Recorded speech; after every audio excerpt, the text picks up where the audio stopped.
ભારત દેશના પ્રત્યેક નાગરિકની સુખાકારી, સુવિધા, વિકાસ અને નવા આયામોની હર હંમેશ દરકાર કરનાર, આધુનિક ભારતને વિશ્વ ફલક પર પહોંચાડનાર દીર્ઘદ્રષ્ટા અને વિકાસ પુરુષ આપણા આદરણીય અને સન્માનનીય શ્રી નરેન્દ્ર મોદીજીને આવો તેમના વિશેષ સંબોધન માટે ખૂબ હર્ષભેર જયનાદ સાથે આવકારીએ.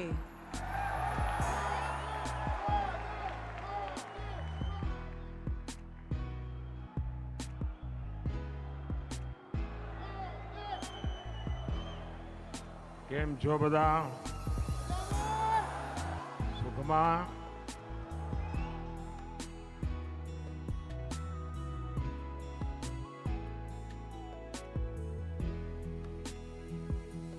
गुजरात के मुख्यमंत्री श्रीमान भूपेंद्र भाई पटेल, मंत्रिमंडल में मेरे सहयोगी श्री ज्योतिरादित्य सिंधिया जी, पूर्व मुख्यमंत्री भाई विजय रूपाणी जी, CR पाटिल जी,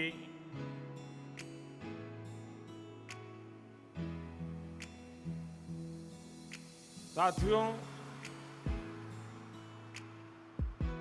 अभी विजय भी मेरे कान में बता रहे थे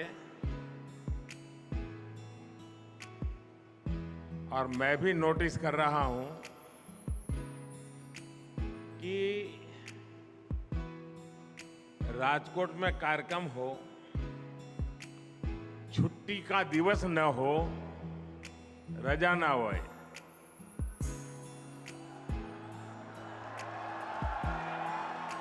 अन्य बपोरनो समय होय, રાજકોટમાં કોઈ આ સમયે સભા કરવાનું ન વિચારે, ત્યાં આટલી વિશાળ જનમેદની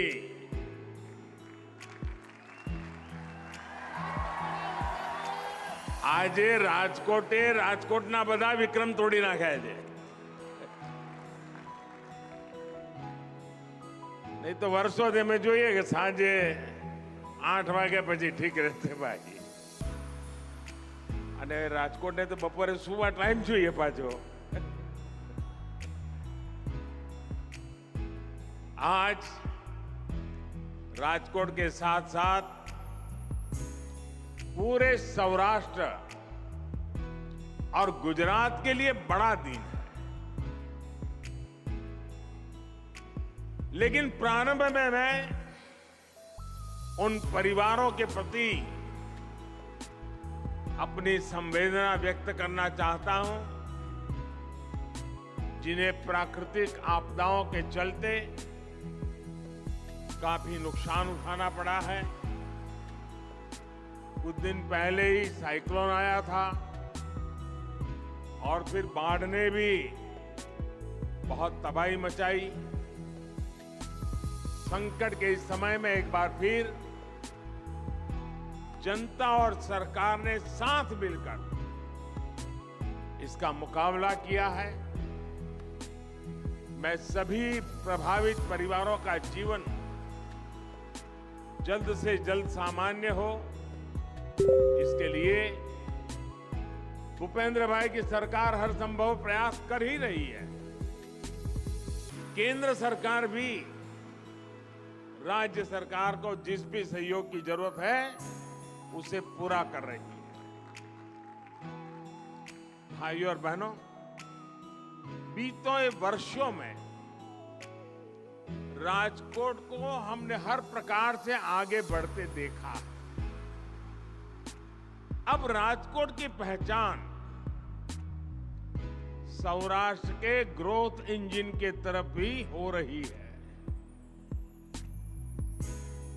यहां इतना कुछ है, उद्योग धंधे हैं, बिजनेस है, संस्कृति है, खान पान है,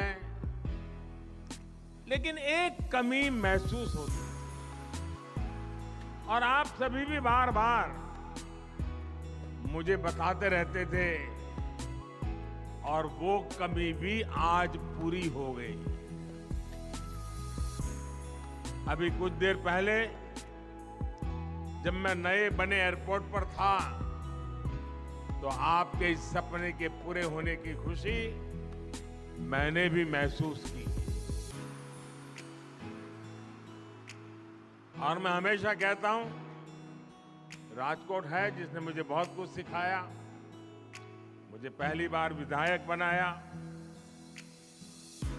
मेरी राजनीतिक यात्रा की शुरुआत उसको हरी झंडी दिखाने का काम राजकोट ने किया।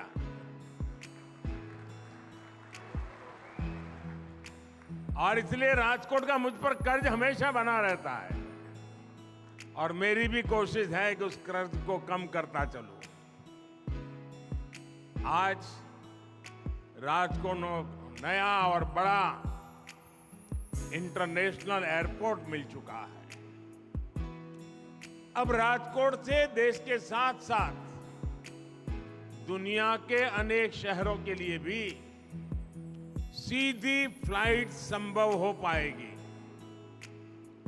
इस एयरपोर्ट से यात्रा में तो आसानी होगी ही, इस पूरे क्षेत्र के उद्योगों को भी बहुत लाभ होगा।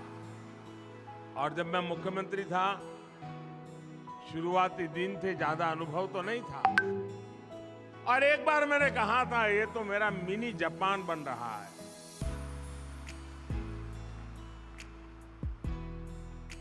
तब बहुत लोगों ने मजाक उड़ाई थी मेरी, लेकिन आज वो शब्द आपने सच कर करके दिखा दिए हैं।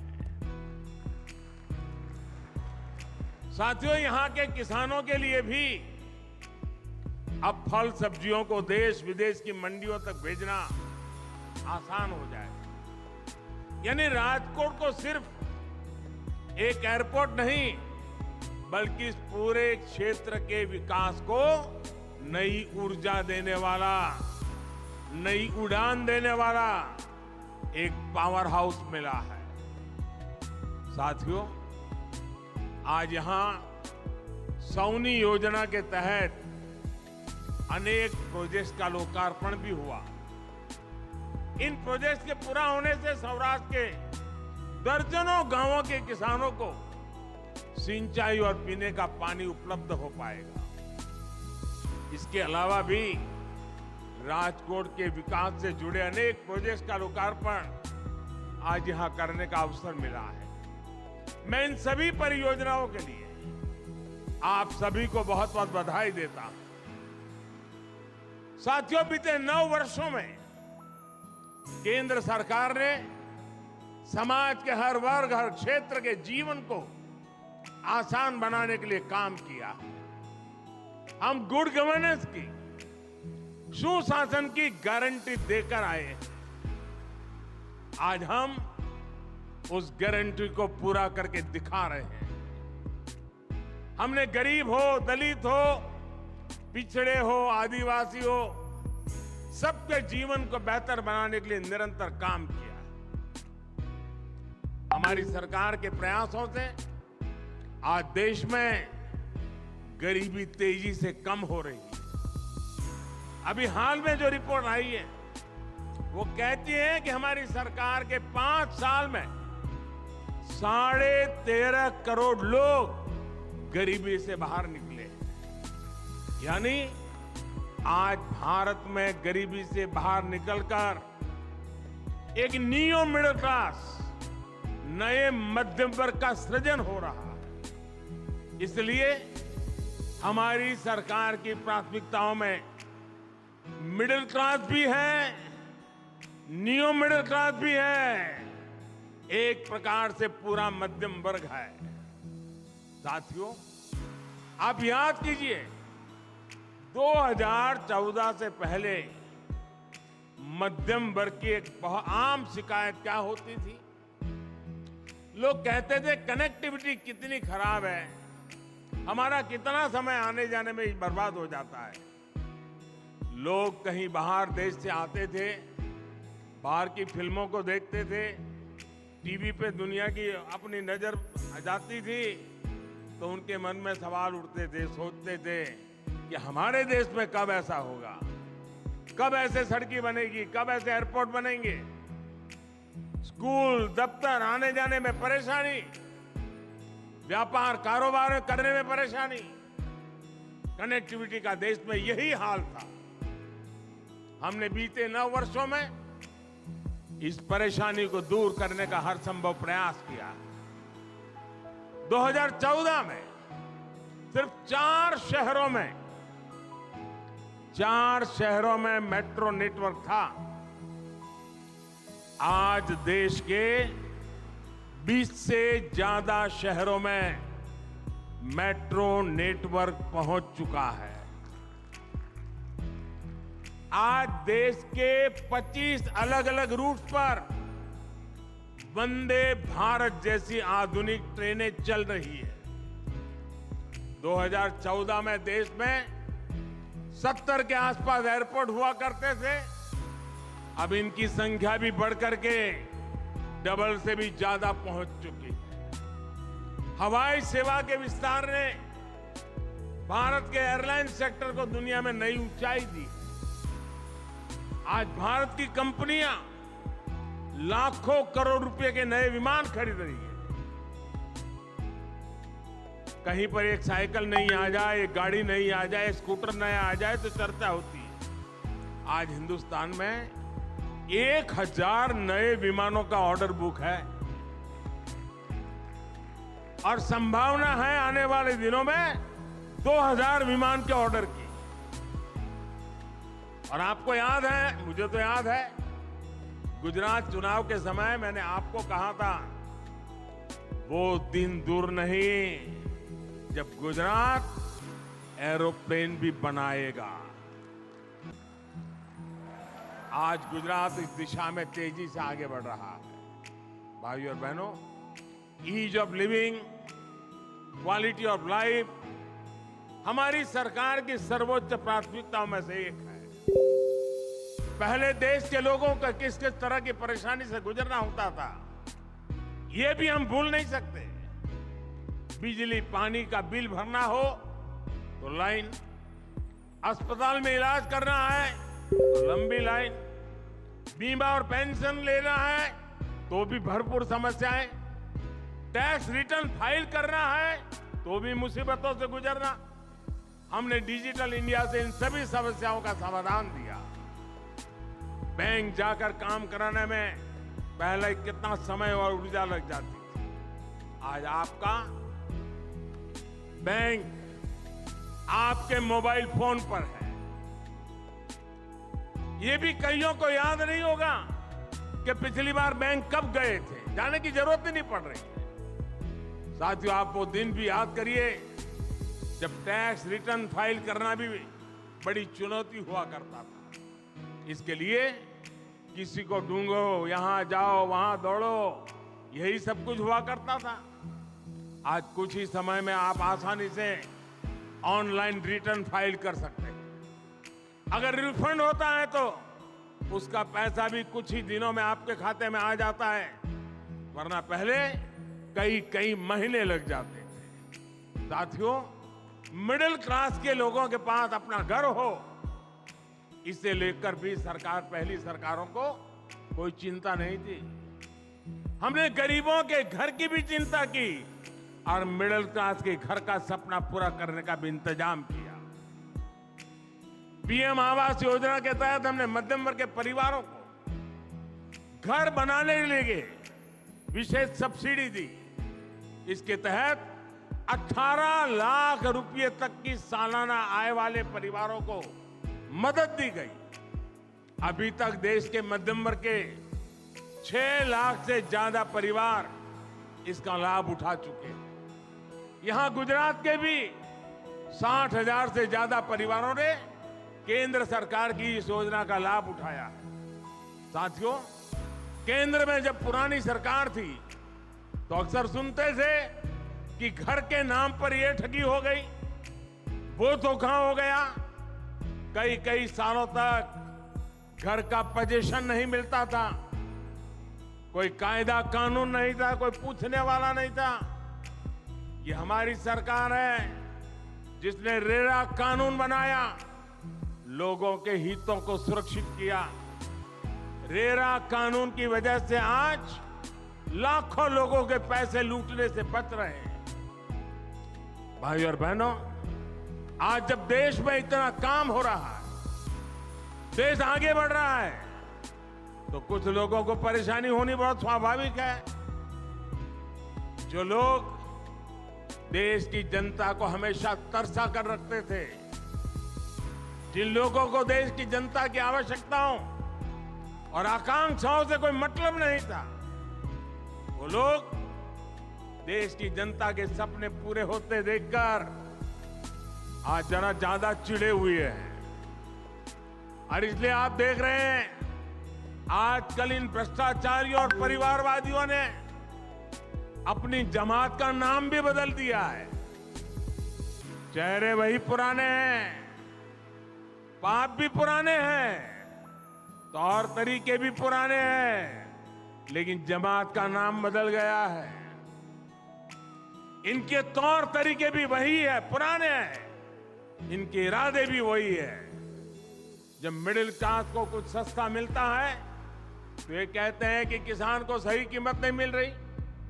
जब किसान रिकॉर्ड क्या है, जब वो केंद्र में सत्ता में थे तो इन्होंने महंगाई दर को 10% तक पहुंचा दिया था। अगर हमारी सरकार ने महंगाई काबू में नहीं की होती तो आज भारत में कीमतें आसमान छू रही होती।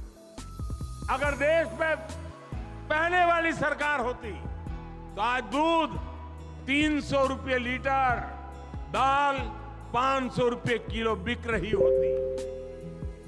बच्चों की स्कूल फीस से लेकर आने जाने का किराया तक सब कुछ कई गुना हो चुका होता। लेकिन साथियों, ये हमारी सरकार है जिसने कोरोना महामारी के बावजूद, रूस यूक्रेन युद्ध के बावजूद महंगाई को काबू में करके रखा है। आज हमारे आस पड़ोस के देशों में 25-30% की दर से महंगाई बढ़ रही है, लेकिन भारत में ऐसा नहीं है। हम पूरी संवेदनशीलता के साथ महंगाई कंट्रोल करने के प्रयास करते आए हैं और आगे भी करते रहेंगे। भाई और बहनों, गरीब का खर्च बचाने, मध्यम वर्ग का खर्च बचाने के साथ ही हमारी सरकार ने यह भी कोशिश की है कि मिडिल क्लास की जेब में ज्यादा से ज्यादा बचत हो। आपको याद होगा 9 वर्ष पहले तक 2 लाख रुपए सालाना कमाई पर टैक्स लग जाता था। 2 लाख की कमाई पर आज 7 लाख रुपए तक की कमाई होने पर भी टैक्स कितना है? 0, 0। 7 लाख की कमाई पर कोई टैक्स नहीं लगता। इससे शहरों में रहने वाले मध्यम वर्ग परिवारों के हर साल हजारों रुपये बच रहे हैं। हमने छोटी बचत पर, नानी बचत, अधिक ब्याज देने का भी कदम उठाया है। इस साल ईपीएफओ पर 8.25% इंटरेस्ट तय किया गया है। साथियों, हमारी सरकार की नीतियों, निर्णयों में से कैसे आपके पैसे बच रहे हैं, इसका एक उदाहरण है आपका मोबाइल फोन भी है। शायद आपका उस तरफ ध्यान नहीं गया होगा। आज अमीर हो या गरीब, अधिकांश लोगों के पास फोन जरूर होता है। आज हर भारतीय औसतन हर महीने करीब 20 जीबी डेटा इस्तेमाल करता है। आप जानते हैं 2014 में 1 जीबी डेटा की कीमत कितनी थी? 2014 में 1 जीबी डेटा के लिए आपको 300 रुपये देने पड़ते थे। अगर वही पुरानी सरकार आज होती तो आपको मोबाइल का ही बिल हर महीने कम से कम 6,000 रुपये देना पड़ता। जबकि आज 20 जीबी डेटा के लिए 300-400 रुपये का ही बिल आता है। यानी आज लोगों के हर महीने मोबाइल बिल में करीब करीब 5,000 रुपये हर महीना बच रहे हैं। साथियों, जिन परिवारों में सीनियर सिटीजन हो, वृद्ध माता पिता हो, दादा दादी हो और कोई न कोई बीमारी हो तो परिवार में रेगुलर दवाएं लेनी पड़ती है, उन्हें भी हमारी सरकार योजनाओं से बहुत बचत करवा रही है। पहले इन लोगों को मार्केट में अधिक कीमत पर दवा खरीदनी पड़ती थी। उन्हें चिंता से उबारने के लिए हमने जन औषधि केंद्र पर सस्ती दवाई देने का शुरू किया। इन स्टोर की वजह से गरीब और मध्यम वर्ग के करीब 20,000 करोड़ रुपए की बचत हुई है। गरीब के लिए संवेदनशील सरकार, मध्यम वर्ग के लिए संवेदनशील सरकार एक के बाद वो कदम उठाती है ताकि सामान्य नागरिक के जेब पर बोझ न बढ़े। भाई और बहनों, यहां गुजरात के विकास के लिए, सौराष्ट्र के विकास के लिए भी हमारी सरकार पूरी संवेदनशीलता से काम कर रही है। गुजरात से बेहतर, सौराष्ट्र से बेहतर ये कौन जानता है कि पानी की कमी का मतलब क्या होता है। सौनी योजना से पहले क्या स्थिति थी और सौनी योजना के बाद क्या बदलाव आया है, ये हमें सौराष्ट्र में दिखता है। सौराष्ट्र में दर्जनों बांध, हजारों चेक डैम आज पानी के स्रोत बन चुके हैं। हर घर जल योजना के तहत गुजरात के करोड़ों परिवारों, उनको आज नल से जल मिलने लगा है। साथियों, यही सुशासन का मॉडल है जो देश में बीते 9 वर्षों में एक के बाद एक कदम उठा करके जन सामान्य की सेवा करके उसकी आवश्यकताओं को पूरी करके हमने इस मॉडल को सिद्ध किया है। ऐसा सुशासन जिसमें समाज के हर वर्ग, हर परिवार की जरूरतों, उसकी आकांक्षाओं को ध्यान में रखा जा रहा है। यही विकसित भारत के निर्माण का हमारा रास्ता है। इसी रास्ते पर चलते हुए हमें अमृत काल के संकल्पों को सिद्ध करना है। राजकोट से इतनी बड़ी संख्या में आपका आना, आप सभी को नया एयरपोर्ट मिलना, वो भी अंतर्राष्ट्रीय एयरपोर्ट मिलना और दूसरे भी अनेक प्रोजेक्ट्स का नजराना मेरे सौराष्ट्र के लोगों को, मेरे गुजरात के राजकोट के लोगों को मिले। मैं इन सभी के लिए आपको बहुत बहुत बधाई देता हूं, बहुत बहुत शुभकामनाएं देता हूं और भूपेंद्र भाई की सरकार आपकी आशा आकांक्षाओं को पूरा करने में कोई कमी नहीं कर रहने देगी, ये मेरा पूरा विश्वास है। फिर एक बार ये स्वागत सम्मान के लिए, इस प्यार के लिए मैं आपका हृदय से आभार व्यक्त करता हूं। बहुत बहुत धन्यवाद।